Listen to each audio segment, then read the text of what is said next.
Рыцари в сияющих доспехах или зачем нужно шлифовать. Шлифовка доспеха выигрышно смотрелась и защищала от коррозии, а зеркальная поверхность даже могла ослепить противника солнечным зайчиком. Кстати, судя по документам, средневековые зайчики были еще теми беспощадными тварями. А еще альтернативно одаренные историки считают, что полированные доспехи предназначались для защиты от лазерных лучей в ядерной войне 18 века. Да.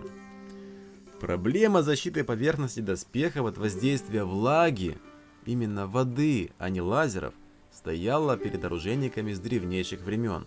Даже небольшой дождь, снег или туман грозили железу доспехов процессом окисления, результатом которого была ржавчина и в конечном итоге приход доспеха в негодность.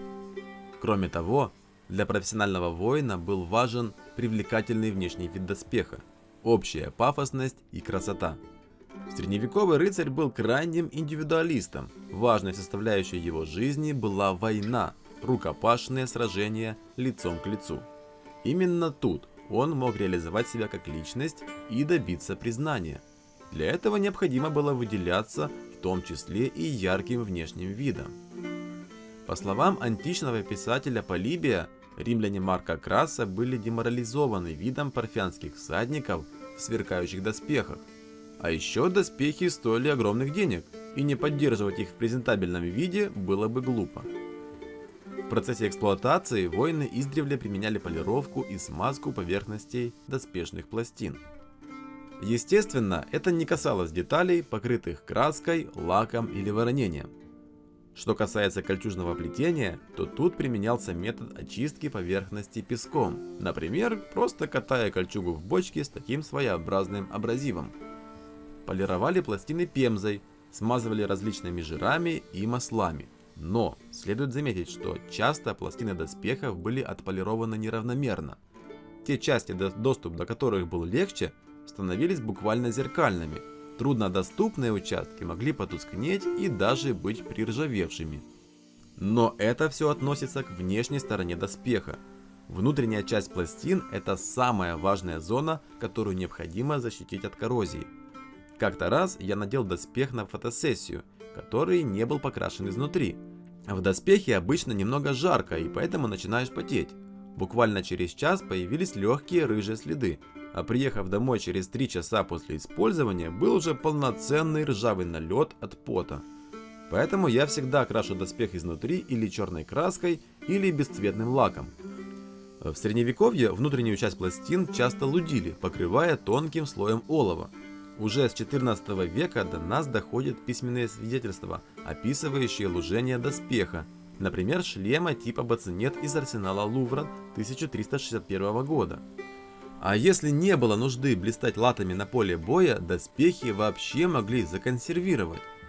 В итальянском соборе Мадонна делла Грация, одна из рыцарских скульптур 15 века, облачена в настоящий доспех, тщательно покрашенный и заштукатуренный.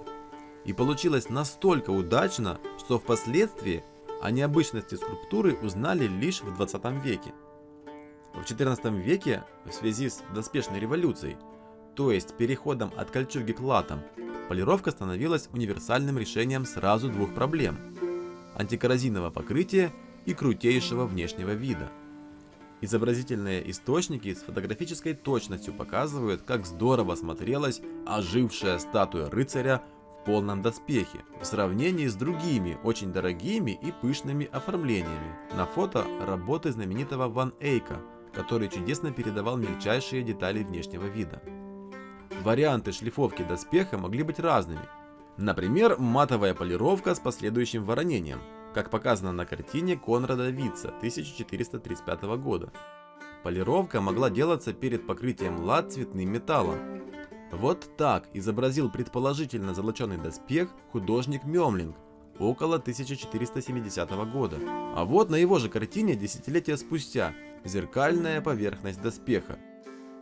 Как же полировали доспехи в средневековье? Ведь тогда не было электричества и электромоторов. Уже с 15 века зафиксировано наличие специальной профессии – полирера, полировщика оружия.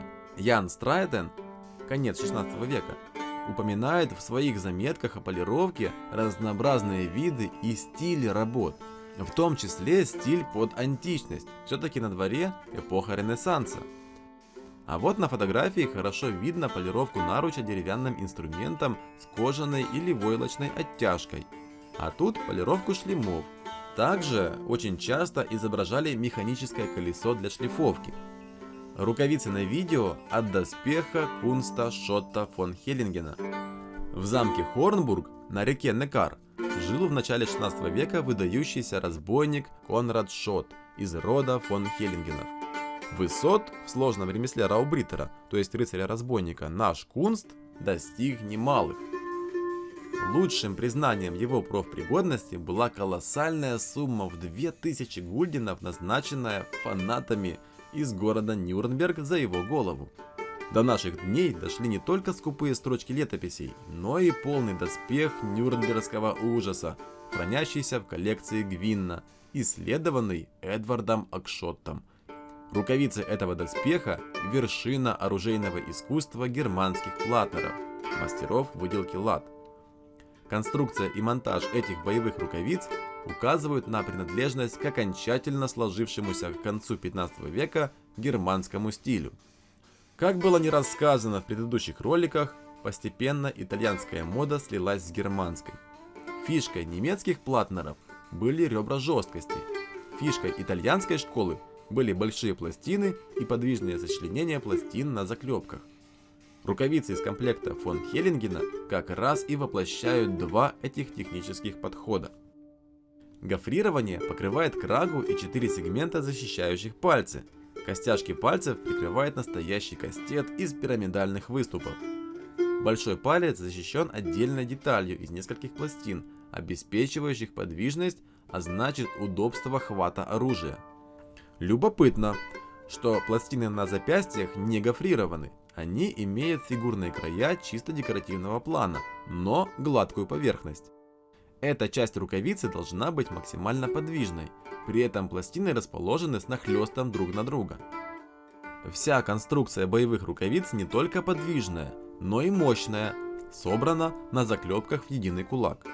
Теперь хрупкие кости запястья и кисти защищают угловатый непробиваемый барьер, да еще и гнущиеся в нужном направлении почти как кольчуга. То есть оружейники поставили точку в эволюции прикрытия кисти, начавшуюся еще в 12 веке. Кстати, ее, эволюцию, продолжаем мы, современные доспешники. Как пример, рукавица Тристан, обладающая улучшенной защитой и повышенной подвижностью по сравнению с военными рукавицами 14, 15, 16 веков. Для средневековой войны такой защиты хватало, но в современных боях используют другой рисунок боя и оружие, которое тяжелее от средневековых аналогов. К тому же, если в средневековом бою вам немного поломали пальцы, но вы остались в живых, это счастье. Но сегодня такая травма неприемлема при занятии хобби. Каждый боец хочет поехать домой, а не в больничку после самого жесткого чемпионата.